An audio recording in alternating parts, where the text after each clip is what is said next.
الحمد للہ وحدہ والصلاة والسلام علی من لا نبی بعدہ۔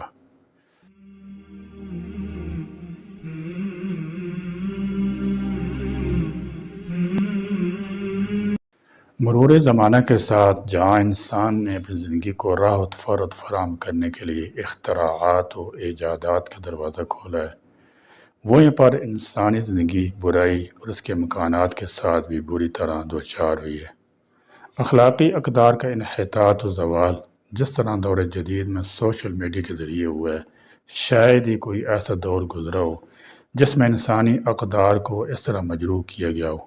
آج کے سوشل میڈیا وار کے دور میں اسلام دشمن افکارات و نظریات کے حامل لوگ نئی نسل کو سوشل میڈیا اور انٹرنیٹ کے ذریعے اسلامی افکار سے دور لے جانے والا اور فحاشی اور ریانی پر مبنی مواد شیئر کرنے میں مصروف عمل ہیں۔ اس کے ساتھ ساتھ سوشل میڈیا پر ایسے لوگوں کو بھی کمی نہیں جو خیر و شر پر مبنی مواد شیئر کرنے میں تمیز نہیں رکھتے اور دنیا کی رعنائیوں کی چکا چوند میں یکسر اسلامی افکار سے صرف نظر کیے ہوئے ہیں۔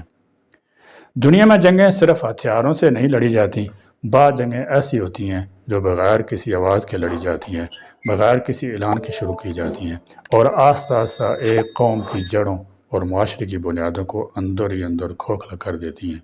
یہ جنگ میدان کردار میں نہیں بلکہ دل و دماغ، تہذیب و تمدن، گھروں کے اندر لڑی جا رہی ہیں، جس کا محاذ کسی سرحد پر نہیں بلکہ ہمارے گھروں، دلوں اور ذہنوں کے اندر ہے۔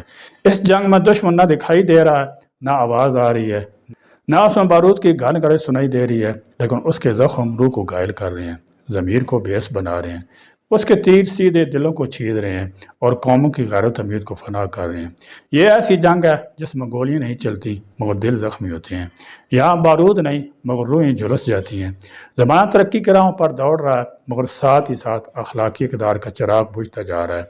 زمانہ حاضر میں جہاں انسان نے سائنسی تکنیکی میدان میں ناقابل یقین ترقی حاصل کی ہے، وہیں اخلاقی معاشرتی سطح پر ایک ایسی خاموش جنگ جاری ہے جس کے اثرات نہایت تباہ کن ہیں، اور یہ جنگ فحاشی کی جنگ ہے جو بظاہر ایک معمولی لغزش لگتی ہے مگر حقیقت میں یہ ایک ناسور ہے جو ہماری روحانی، اخلاقی، معاشرتی اقدار کو دیمک کی طرح چاٹ رہا ہے، جو تہذیب، اقدار، حیا، غیرت، ایمان پر حملہ آور ہے۔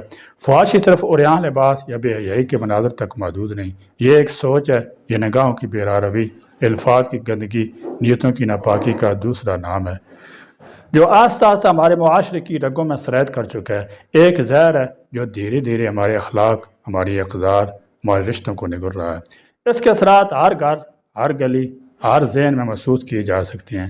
یہ وہ ذہنی آلودگی ہے جو لباس، الفاظ، ذرائع ابلاغ، سوشل میڈیا اور انٹرنیٹ کے ذریعے ہمارے معاشرے میں سرایت کر چکی ہے۔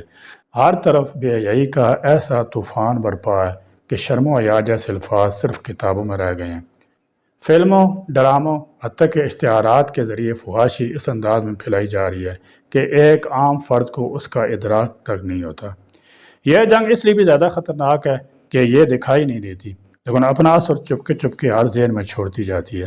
آج کی نسل جس چیز کو فیشن اور آزادی سمجھ رہی ہے وہ دراصل ایک سوچا سمجھا زہر ہے جو رفتہ رفتہ ہماری روحانی، اخلاقی، معاشرتی بنیادوں کو تباہ کر رہا ہے۔ جب یہ فحاشی ذاتی اور عوامی زندگی میں داخل ہو جاتی ہے تو یہ دراصل فرد اور معاشرے کے درمیان ایک خاموش جنگ کی صورت اختیار کر لیتی ہے۔ یہ جنگ اس لیے خاموش ہے کیونکہ اس کے حملے بظاہر خوشنما ہیں مگر حقیقت میں یہ روح کو گندا، دل کو سیاہ کر دیتے ہیں۔ ہم خود اپنی زبان، اپنے ہاتھوں، اپنی نظروں سے فحاشی کو فروغ دے رہے ہیں۔ ہمارے گھروں میں چلنے والے ڈرامے، ہمارے موبائل اسکرین پر جگمگاتی تصویریں ہمارے بچوں کی تربیت کا حصہ بن چکی ہیں اور ہمیں احساس تک نہیں۔ فحاشی کا سب سے بڑا اثر انسان کے اخلاق پر پڑتا ہے۔ جب کوئی فرد اس قسم مواد کا سامنا کرتا ہے تو اس کے اندر بے حسی کا عنصر پیدا ہوتا ہے۔ یہ بے حسی نہ صرف فرد کی ذاتی زندگی کو متاثر کرتی ہے بلکہ پورے معاشرے کو بھی اس کا نقصان ہوتا ہے۔ نوجوانوں میں فحاشی کی بڑھتی ہوئی سطح ان کے ذہنی سکون، تعلیم، سماجی رویوں پر منفی اثر ڈالتی ہے۔ یہ ایک ایسی بیماری بن جاتی ہے جو آہستہ آہستہ پورے معاشرے کو گھیر لیتی ہے۔ اس فحاشی کے منفی اثرات کا اندازہ آپ اس بات سے لگائیے کہ آج ہمارے نوجوانوں کے آئیڈیل سیرت والے نہیں، شہوت والے ہو چکی ہیں۔ یہ جنگ خاموش ہے لیکن اس کے نتائج چیخ چیخ کر ہمیں جھنجھوڑ رہے ہیں کہ ہم ہار رہے ہیں، گھروں میں طلاقیں بڑھ رہی ہیں، معاشرتی رشتے کمزور ہو رہے ہیں، ذہنی بیماریوں میں اضافہ ہو رہا ہے۔ اس کی بنیادی وجہ اخلاقی زوال ہے۔ اس زوال کا سب سے بڑا محرک فحاشی ہے۔ فحاشی وہ دشمن ہے جو میڈیا کی صورت میں سوشل نیٹ ورکس کی آڑ میں تفریح کے نام پر ہمارے گھروں میں داخل ہو چکا ہے۔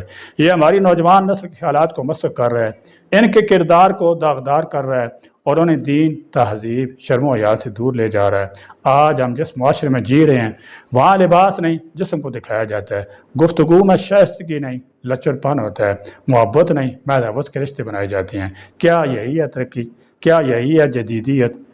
کیا ہم نے کبھی سوچا ہے کہ وہ قوم جو کبھی علم، کردار اور اخلاق کی پہچان تھی آج کیوں زوال کا شکار ہیں؟ اس لیے کہ ہم نے فحاشی کو تفریح کا نام دے دیا، بے حیائی کو آزادی کا، گناہ کو ترقی کا لباس پہنا دیا۔ یہی وہ خاموش جنگ ہے جس میں ہمارا معاشرہ مبتلا ہے۔ یہ وہ دیمک ہے جو کتابوں سے علم، گھروں سے سکون، رشتوں سے پاکیزگی، دلوں سے حیا کو چاٹ رہی ہے۔ جب کسی قوم کے نوجوانوں سے حیا چھن جائے، جب عورتوں کو صرف جسم کی نمائش تک محدود کر دیا جائے، جب مرد صرف نظروں کی ہوس میں الجھ جائیں، جب اولاد کی طبیعت اسکرین کے سپرد کر دی جائے، تو پھر سمجھ لیجئے کہ جنگ شروع ہو چکی ہے۔ یہ جنگ نہ توپ سے جیتی جا سکتی ہے نہ ٹینک سے، لیکن سوال یہ ہے کہ اس کا حل کیا ہے؟ اس کا واحد ہتھیار کردار کی پختگی، ایمان کی روشنی، تربیت کی طاقت ہے۔ ہم قرآن و سنت کو اپنائیں، حیا کو اپنا شعار بنائیں، میڈیا کی یلغار سے خود کو، اپنی نسل کو بچائیں۔ اس خاموش جنگ کا مقابلہ صرف قانون سے نہیں بلکہ تربیت، شعور، کردار سازی سے کیا جا سکتا ہے۔ والدین، اساتذہ، علماء، دانشوروں کو چاہیے کہ وہ نوجوانوں کو فحاشی خطرات سے آگاہ کریں، ان کے اندر حیا، خودداری پیدا کریں، ان کی رہنمائی کریں تاکہ وہ اس جنگ میں اپنے اخلاقی ڈھال سے محفوظ رہیں۔ لیکن افسوس، ہمارے معاشرے مغربی تہذیب کے بڑھتے ہوئے غلبے نے ہمیں اپنی اصل تہذیب ثقافت کے ساتھ ساتھ اسلامی روایات، دین سے بہت دور کر دیا ہے۔ انہیں علم ہی نہیں وہ کس دلدل میں پھنستے جا رہے ہیں۔ یہ معاشرہ جو گمراہی میں مبتلا ہوتے جا رہا ہے، اس کا ذمہ دار کون ہے؟ والدین، حکومت، سماج یا مذہبی رہنما؟ اگر اس وقت عدالتوں میں زیر سماعت مقدمات کی چھان بین کی جائے تو ان میں اکثریت پسند کی شادی، گھریلو جھگڑے اور طلاق کے بہت سے کیسز نکلیں گے۔ آخر یہ معاشرہ کس تہذیب کو پیش کر رہا ہے؟ سوشل میڈیا کو اگر قوم کی درست سمت میں رہنمائی کے لیے استعمال کیا جائے تو پھر ہمارے معاشرے میں پائی جانے والی بہت ساری برائیاں ختم ہو جائیں گی، اور جب قوم اپنی سمت درست کر لے تو پھر اسے ترقی، خوشحالی، بلندیوں سے کوئی نہیں روک سکتا۔ سوشل میڈیا معاشرے کو فائدہ کے ساتھ ساتھ بگاڑ کا بھی ایک بڑا کردار ادا کر رہا ہے۔ سوشل میڈیا پر گندگی کا پردہ پڑا ہوا ہے۔ اخبارات، جرائد، رسائل میں، سوشل انٹرنیٹ میں ہوا کی بیٹنگ کی عریاں، نیم عریاں تصویریں بھی ہوتی ہیں۔ ہمیں اس پھیلتی برائی، سوشل میڈیا کے غلط استعمال کا سدباب کرنا ہوگا۔ اگر اس ذرائع کا صحیح دانشمندی سے استعمال نہیں کیا گیا تو پورے سماج کا تانا بانا بکھر سکتا ہے۔ اس لیے ضروری ہے کہ ہم سوشل میڈیا، انٹرنیٹ کا استعمال انتہائی دانشمندی سے کریں، کوشش کریں کہ اس کا استعمال ضرورت کے لیے ہو۔ اب تو انسان کے دل میں خوف الہی بھی کم ہوتا جا رہا ہے۔ وہ یہ بھول گئے ہیں کہ ایک دن انہیں اللہ کے حضور پیش ہونا ہے اور ہر عمل کا جواب دینا ہے۔ ہمیں چاہیے کہ ہم سب اس خاموش الغار کے خلاف اٹھ کھڑے ہوں، اپنے گھروں کو، اپنے بچوں کو، اپنے تعلیمی اداروں کو، اپنی سوچ کو پاکیزہ بنائیں اور اپنی سوسائٹی میں اخلاقی تربیت کو فروغ دیں، ورنہ وہ وقت دور نہیں جب ہم اپنی پہچان، اپنی غیرت، اپنا سب کچھ کھو دیں گے اور ہم خود اپنی تہذیب کے مزار پر آنکھوں میں آنسو لیے کھڑے ہوں گے مگر کچھ نہ کر سکیں گے۔ اللہ تعالی ہم سب کو ہدایت عطا فرمائے۔ آمین ثم آمین۔ وآخر دعوانا الحمدللہ رب العالمین۔